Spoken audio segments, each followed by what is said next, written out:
કેટલાય જન્મના પુણ્ય ઉદય થયા હોય ત્યારે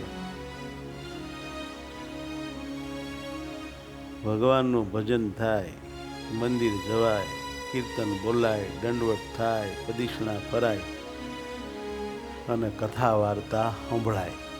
બાકી મેળ ખાય નહીં. જીવ એમનામ ગોથા ખાય અને મરી જાય, પણ એનાથી બચારાનું એના પોતાનું સારું કાંઈ થઈ શકે નહીં. જ્યારે આપણે તો નસીબદાર છીએ, આપણે આત્માનું કલ્યાણ કરી બેઠા જ છીએ.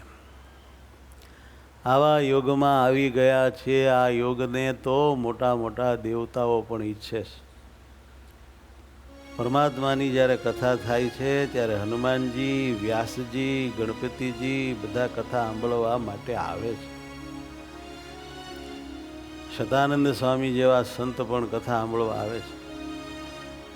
અરે ભગવાનની કથા વાર્તા જ્યારે થતી હોય છે ત્યારે ખુદ સ્વામિનારાયણ ભગવાન પોતાના પરમહંસો 500 મુક્તો અને અક્ષરધામના મુક્તોને લઈને કથા વાર્તામાં દિવ્ય રૂપે આવ્યા હોય છે, આપણામાં બેઠા હોય છે. શ્રોતાઓમાં, વક્તાઓમાં આપણને દેખાતા નથી હોતા, પણ સમાધિવાળા કોઈ દિવ્ય દૃષ્ટિવાળા હોય અને ક્યારેક ક્યારેક એવી ઝાંખી ભગવાન કરાવતા હોય છે. આ તો બધી દિવ્ય બાબત છે. દેહ બુદ્ધિ જીવ, સંસારી જીવ, માયામાં બદ્ધ આસક્ત જીવ આ અલૌકિકતાને બજારા સમજી હેકતા હોતા નથી.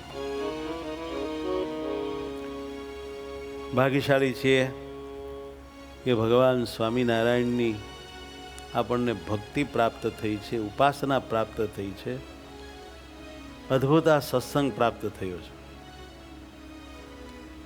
આજ પરમાત્માએ દયા કરી આપણને આ ભારત ભૂમિમાં મનુષ્યનો જન્મ દીધો છે, એટલે કલ્યાણ થઈ ગયું. હવે આ સત્સંગમાં માનો.